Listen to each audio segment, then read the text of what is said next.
Management of gastritis according to naturopathy. लेकिन जब भी गैस्ट्राइटिस होती है नेचुरोपैथी में पहले पहले कोई नहीं आता। सबसे पहले कहाँ जाते हैं? जब भी प्रॉब्लम आती है तुरंत ठीक हो जाए इसके लिए हम एलोपैथी में, मॉडर्न साइंस में जाते हैं और सब लोग जा रहे हैं।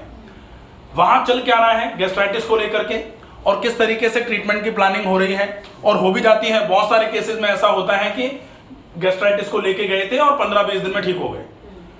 जो ठीक नहीं हुए उनको फिर कैसे ठीक करना है वो फिर आएगा पूरा का पूरा कंप्लीट नेचुरोपैथी में। नेचुरोपैथी ट्रीटमेंट्स, नेचुरोपैथी में योगा भी आता है तो यौगिक मैनेजमेंट ऑफ गैस्ट्राइटिस और साथ में डाइट मैनेजमेंट ऑफ गैस्ट्राइटिस।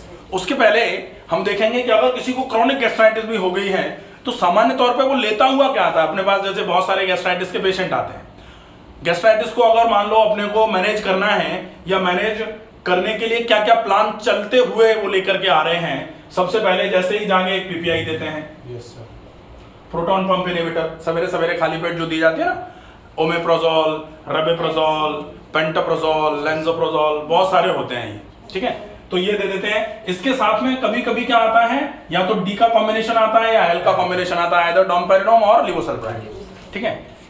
ये तो हो गई सवेरे सवेरे खाली पेट ये दे दो। क्यों? क्योंकि ये एसिड के रिलीज को ही कम कराने का काम करेगा। तो आपके स्टमक के जो सेल्स हैं, जो गैस्ट्रिक म्यूकोसल लेयर पर जो कुछ सेल्स होते हैं जो एसिड रिलीज कराने का काम करते हैं, वो एसिड रिलीज कम कराएंगे in presence of this PPI. Proton pump inhibitor के प्रेजेंस में वो एसिड ही कम निकलवाना चालू कर देंगे, इसलिए एसिडिटी कम रहेगी। तो गैस्ट्राइटिस में अगर एसिड का रिलीज कम होगा तो आपका पेट का फूलना, पेट एकदम से जो भारी हो जाता है वो धीरे धीरे करके कम होना चालू हो जाएगा, पहला। दूसरा, हम ब्रेकफास्ट के पहले देते हैं प्री प्रोबायोटिक। ये दिया जा रहा है, हम तो नहीं देते। अपन क्या कर रहे हैं कि कोई पेशेंट आ रहा है, ये लेते हुए आ रहा है, ये ले लिया, ये नाश्ते के पहले ये ले लिया। ये क्या है? गट माइक्रोबायोम को नॉर्मल कराने के लिए। इसके साथ में फिर नाश्ता कर लिया। अब जब भी कुछ खाया जाएगा, क्योंकि एसिडिटी जिनकी बहुत ज्यादा हो जाती है, जैसे ही कुछ खाओ पेट फूल जाता है तुरंत। ऐसे केस में जब भी आप कुछ खाओगे आपको एंटासिड दिया जाता है। एंटासिड में क्या देते हैं? जो भी सिरप्स आते हैं ना, जैसे डाइजीन सिरप है या फिर जेलोसिल सिरप आता है, वो पिंक कलर के जो सिरप्स आते हैं ना, वो सिरप आप 1 चम्मच आधे कप पानी में घोल करके पी लो, उसके बाद फिर आप खाना खा लो। वो क्या कराते हैं? वो एंटासिड है, वो गैस्ट्रिक म्यूकोसल लेयर पर एक परत चढ़ा देते हैं। उससे जो आप खाते हो उसमें एसिड का मिक्सअप कम हो पाता है, ज्यादा वो नुकसान नहीं कर पाता। जो भी आपने खाया है वो आपके गैस्ट्रिक म्यूकोसल इरोजन्स को इरोड नहीं कर पाता है, जिसकी वजह से आपका जो गैस्ट्राइटिस का केस है वो धीरे धीरे करके मैनेज होना चालू हो जाता है। अब ये हो गया खाने के पहले। अब खाने के बाद कोई डाइजेस्टिव एंजाइम दिया जाता है कि जो आपने खा लिया है उसको पचाना है, तो ये डाइजेस्टिव एंजाइम ले लो। उसके बाद शाम को खाने के पहले एंटासिड सिरप ले लिया, फिर खाने के बाद डाइजेस्टिव एंजाइम ले लिया, और रात को सोने के पहले फिर कुछ स्टमक क्लियरेंस के लिए या फिर कुछ माइल्ड लैक्सेटिव या माइल्ड परगेटिव कुछ दिया जाता है, ठीक है। सिरप बेस में दे दो या जैसे भी टैबलेट बेस में दे दो, कुछ भी। ये इतना सब कुछ चलाते हुए लोग अपने पास आते हैं। अपन जैसे देखते हैं बहुत सारी फाइलों पर इतना सब कुछ चल रहा होता है। कोई तो केवल यही ले रहा है, कोई इसके साथ में ये भी ले रहा है, कोई जिसको ज्यादा प्रॉब्लम है वो ये तीनों ले रहा है। और कभी कभी ऐसा भी होता है कि वो एक पेशेंट कभी कभी वो लेके आते हैं ना क्रेमाफिन या फिर लूज, ये जो है ना ये लैक्सेटिव्स और परगेटिव्स हैं। ये मतलब पेट को एक बार सवेरे सवेरे खाली भी कराना है आपको, क्योंकि गैस्ट्राइटिस जब होती है तो पेट एक बार में साफ होना भी बंद हो जाता है, आंतों में मल चिपका हुआ पड़ा रहता है और वो सड़ता रहता है और वो पूरे के पूरे डाइजेस्टिव हेल्थ को खराब करने का काम करता रहता है। तो इतनी सारी चीजें चल रही होती हैं। अब नेचुरोपैथी में जैसे ही पेशेंट आता है, हम सबसे पहले ये कह देते हैं सब बंद कर दो। तो जैसे ही सब बंद करेगा, दूसरे दिन माथा पकड़ करके बैठेगा और तीसरे दिन भाग जाना है, ठीक है। तो हमको इनको टेपर कराना है, एकदम से तुरंत बंद नहीं कराया जा सकता है इनको, ठीक है, क्योंकि इनका अपना फंक्शन है ना, इनका अपना काम है।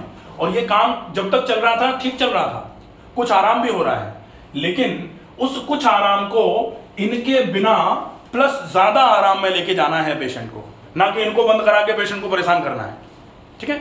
तो इनको जो चला रहा है पेशेंट उनको चलने दो, चलते रहने दो। और इसके साथ में फिर अब आप नेचुरोपैथी में क्या करोगे वो हम देखें, ठीक है। इनके साथ में नेचुरोपैथी में आप क्या क्या करोगे, सबसे पहले naturopathy management of gastritis, naturopathy treatment. अब नेचुरोपैथी ट्रीटमेंट का मतलब क्या होता है, नेचुरोपैथी में हम किन किन चीजों का ट्रीटमेंट देते हैं, किस किस चीजों का समावेश करते हैं, मिट्टी पानी, मिट्टी पानी, धूप, और फिर ये भी बोलते हैं मिट्टी पानी नभ धूप हवा, सब रोगों की यही दवा, ठीक है। ये पांचों हो गए ना, और सब रोगों की यही दवा। क्योंकि हम क्या बोलते हैं कि शरीर किससे मिलके बना है, पंच महाभूत। इन पंच महाभूतों से मिलकर के शरीर बना है, और यही है वो पांचों महाभूत, यही तो है। मिट्टी, पानी, नभ मतलब आकाश, धूप मतलब अग्नि, और हवा मतलब वायु, ठीक है। तो इन्हीं से तो मिल क्षिति जल पावक गगन समीरा पंच तत्व मिल बना शरीरा। तो इन्हीं पांचों तत्वों से जब इलाज किया जाता है तो उस इलाज को बोला जाता है नेचुरोपैथी ट्रीटमेंट, ठीक है। अब नेचुरोपैथी ट्रीटमेंट गैस्ट्राइटिस के लिए हम क्या करेंगे, तो गैस्ट्राइटिस के लिए नेचुरोपैथी ट्रीटमेंट में सबसे पहले हम क्या प्लान करते हैं, जैसे बहुत सारे पेशेंट आते हैं, अपन सबसे पहले क्या कर रहे हैं, मिट्टी पट्टी, हाँ मिट्टी पट्टी कर रहे हैं। मिट्टी पट्टी हमने सबसे पहले अपन जो जनरल यहाँ क्या करते हैं, कभी कभी सेक, मिट्टी पट्टी, एनिमा, यही तो बताया था ना, ट्रीटमेंट प्लानिंग ये है।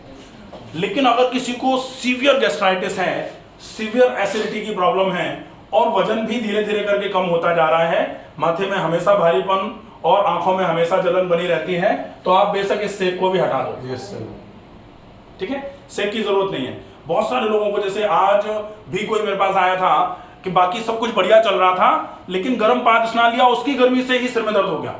जबकि गर्म पाद स्नान तो डेरिवेटिव इफेक्ट देता है, गर्मी सिर पे चढ़नी ही नहीं चाहिए थी। लेकिन कहीं भी जैसे होता है ना कि एक लोहे का टुकड़ा इधर आग लगाओ तो गर्म इधर भी होता है, तो कहीं गर्मी होगी ना तो यहाँ भी गर्मी का इफेक्ट जाएगा। इसलिए पेट को गर्म करते ही पेट पर गर्मी का इफेक्ट आएगा, और वो अपन जो कहते हैं ना कि गर्म के बाद ठंडा करो तो फिर अच्छा इफेक्ट आता है ठंडे का, तो वो तो बाद में आएगा, लेकिन पहले ये गर्मी बढ़ जानी है, एसिडिटी बढ़ जाएगी, तो आप इसको हटा दो, जरूरत ही नहीं है। सर ऐसा भी कर सकते हैं, केवल ठंडा सेक कर दें, ठंडा सेक मतलब केवल ठंडा नहीं, ये तो सेक तो अपन केवल गर्म ही करते हैं ना, गर्म ठंडा सेक तो मिट्टी पट्टी के बाद करते हैं। सर ठंडा, केवल ठंडा उसके पेट पे गीला टॉवल रख दें, गीला टॉवल रखने के बाद मिट्टी पट्टी रखने का तो कोई मतलब ही नहीं है फिर, क्योंकि मिट्टी पट्टी तो पहले से ही ठंडी है। हाँ, तो मिट्टी पट्टी अकेली ठंडी जो है ना, इस सीधी मिट्टी पट्टी का ही उपयोग करें। इसको हम पहले ठंडा रख के फिर मिट्टी की पट्टी रखने का तो कोई मतलब नहीं आता। गरम हम इसलिए रखते हैं, आपको गरम चाहे हम थैली रखें, चाहे गरम कपड़ा रखें, चाहे हम गरम किसी भी चीज से सेक करें, तो थोड़ा गरम होता है। थोड़े गरम से क्या होगा, एक्शन ऑफ हॉट इज वैसोडाइलेटेशन। जैसे ही आपने हॉट को हटाया तो रिएक्शन ऑफ हॉट इज वैसोकंस्ट्रिक्शन, और वैसोकंस्ट्रिक्शन जैसे ही होना चालू किया, हमने मिट्टी की पट्टी रख दी तो वैसोकंस्ट्रिक्शन बढ़ जाएगा। ये हमने उस दिन बताया था सारा, ठीक है। तो हमें यहाँ क्या करना है कि वैसोडाइलेटेशन करा करके वैसोकंस्ट्रिक्शन को बढ़ाने के लिए जो मिट्टी की पट्टी हम कर रहे थे सेक के बाद में, हमें वैसोडाइलेटेशन करा के वैसोकंस्ट्रिक्शन करानी नहीं है, क्योंकि वो गर्मी भी दे जाता है और वो गर्मी यहाँ इनको सहन नहीं होगी। इसलिए आप तो सीधे सीधे मिट्टी की पट्टी से चालू करो।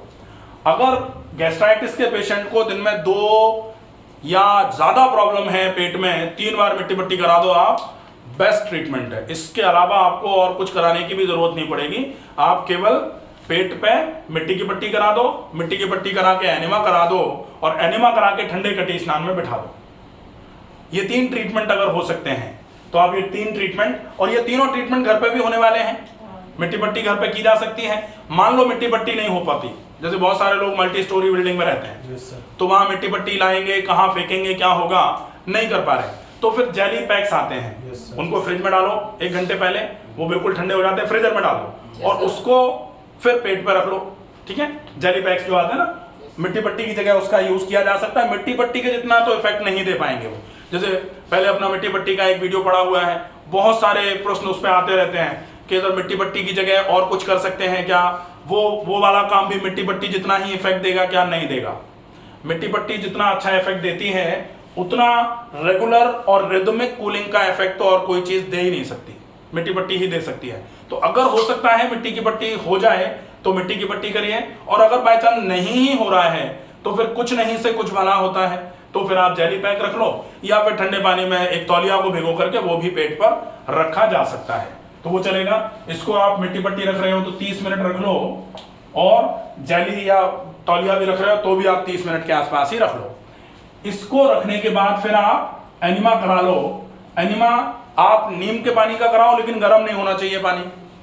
अगर एसिडिटी का पेशेंट है, गैस्ट्राइटिस है, आप ऐसे केस में एनस से होते हुए लार्ज इंटेस्टाइन में गर्म पानी डालोगे तो वो भी बॉडी के किसी भी पार्ट को गर्म अगर कर दिया आपने तो वो गर्मी गैस्ट्राइटिस को बढ़ाने का काम कर सकती है। इसलिए आपको कोशिश करो कि नीम का तो हो पानी, लेकिन गुनगुना भी नहीं हो, बिल्कुल सादे न्यूट्रल टेम्परेचर का होना चाहिए, ठीक है। और भी हो सकता है, अगर संभव हो जाए तो आप ठंडे पानी का एनिमा दे दो। जैसे अभी कल कोई एक पेशेंट आए थे ना, वो कह रहे थे कि हमने नारियल के पानी का एनिमा लिया। कौन आए थे? बाबा जी जो आए थे ना, हाँ, वो कह रहे थे ना कि हमने नारियल के पानी का एनिमा लिया था, हमको बहुत ठंडा ठंडा लगा था। तो नारियल के पानी का एनिमा, बेसिकली एनिमा नारियल के पानी का या अपन यहाँ छाछ का देते हैं या शहद के पानी का देते हैं, तो एनिमा देने का मतलब ये नहीं होता कि वो एब्जॉर्ब होना है, एब्जॉर्ब नहीं होना है, वो केवल वहां लोकल कूलिंग इफेक्ट ही पहुंचा पाएगा। तो आप ठंडे ही किसी भी चीज का एनिमा दे सकते हो, वो बढ़िया रहेगा, ठीक है। इसके बाद में फिर आप ठंडा कटी स्नान करा लो। ठंडा कटी स्नान, जिनके यहाँ टब है वो तो ठंडा कटी स्नान घर में कर सकते हैं, और जिनके यहाँ टब नहीं है तो वो क्या कर सकते हैं, एक प्लास्टिक का बड़ा सा टब ले लें, उसमें ठंडा सादा पानी भर लें, उसमें बैठ जाएं। और ये जो है ना 20 मिनट के आसपास तक किया जा सकता है।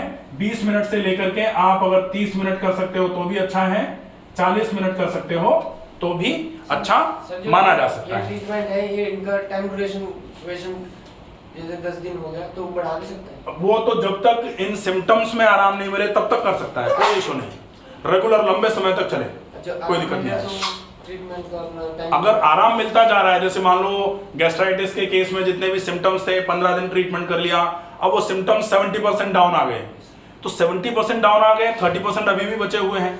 अगर समय निकाल सकते हैं तो तब तक चलाया जाए जब तक ये प्रॉब्लम बिल्कुल सॉल्व ना हो जाए। नहीं वो नहीं सर, ये टाइम ड्यूरेशन बोल रहा हूँ मैं, जैसे ड्यूरेशन जो ये वाला कटी स्नान, ये तो इतना ही रखना पड़ेगा ड्यूरेशन। अगर जैसे मान लो कि अपन ने 5 मिनट कटी स्नान किया तो इसका तो कोई मतलब नहीं निकलेगा फिर। जैसे हमने एंटीबायोटिक दिया भी और दिया भी लो डोज, तो वो दे भी दिया, नुकसान भी किया, उसने गैस्ट्राइटिस भी कराई, लेकिन वो काम भी नहीं कर पाया, कोई मतलब नहीं। तो ड्यूरेशन तो बहुत जरूरी है कि ड्यूरेशन तो पूरा ही होना चाहिए, डोज तो पूरा ही होगा ना। डोज ड्यूरेशन आप लोग हमने 20-30 मिनट रखी है, हाँ, ठीक है, अब उसको आराम भी मिल रहा है, हाँ, तो हम उस ड्यूरेशन को आधा घंटा 1 घंटा ऐसे भी बढ़ा सकते हैं। बढ़ाने की आवश्यकता नहीं है। जैसे अगर आपको 500 मिलीग्राम एंटीबायोटिक ही देने से काम चल रहा है, अब उसको आराम मिल जाए ज्यादा, उसके लिए 1000 कर दो, कोई मतलब नहीं। जितना ड्यूरेशन में काम हो गया उतना हो गया, बस जरूरत नहीं है, कोई आवश्यकता नहीं है उसकी, ठीक है। तो ये जो है ये आ जाएगा नेचुरोपैथी का मैनेजमेंट। नेचुरोपैथी में अगर इतना मैनेजमेंट हो जाता है तो ये पर्याप्त है। इसके अलावा अगर आप नेचुरोपैथी में और कुछ करवाना चाहो तो आप, एक तो फॉलोअप ये हो गया मिट्टी पट्टी एनिमा ठंडा कटी स्नान, ठीक है। दूसरा फॉलोअप आप कर सकते हो, जैसे ये जर्नल है, जर्नल पूरे शरीर की गर्मी को कम करने के लिए आप जैसे मिट्टी का लेप दे सकते हो, पूरे शरीर में मिट्टी का लेप कर दिया, पूरे शरीर में ही ठंडक का इफेक्ट जाएगा। मिट्टी के गड्ढे में गाड़ना, वो भी पूरे शरीर में ठंडक का इफेक्ट जाएगा, ठीक है। तो जो भी शरीर को ठंडा बनाने का काम हो सकता है वो कुछ भी आप कराओ, बहुत अच्छा इफेक्ट आपको मिलने वाला होगा, ठीक है। एक चीज और करा सकते हो आप, वो है पेट पर बर्फ का सेक। पेट पर बिल्कुल ठंडे पानी की तौलिया या फिर आप आइस बैग में आइस भर के पेट पर सिकाई कर लो, लेकिन वो कितनी, वो फॉर लॉन्गर ड्यूरेशन। अगर आपने फॉर शॉर्टर ड्यूरेशन कर लिया इफेक्ट गलत आएगा, तो लॉन्गर ड्यूरेशन ज्यादा देर के लिए ठंडा सेक करना पड़ेगा, क्योंकि अगर कम समय के लिए ठंडा सेक किया तो फिर रिएक्शन कम्स क्विकली, रिएक्शन जल्दी आएगी, और रिएक्शन अगर जल्दी आ गई तो कोल्ड का रिएक्शन क्या होता है, वेसोडाइलेटेशन, एसिडिटी बढ़ सकती है, हाइपरपेप्सिया हो जाएगा, तो प्रॉब्लम हो सकती है। इसलिए application of cold for longer duration, ये आपको ध्यान में रखना होगा, ठीक है। तो ये नेचुरोपैथी का ट्रीटमेंट हो जाता है। क्लियर है सर? वो ठंडा बोले आप, आइस भी रख सकते हो सर, ये पानी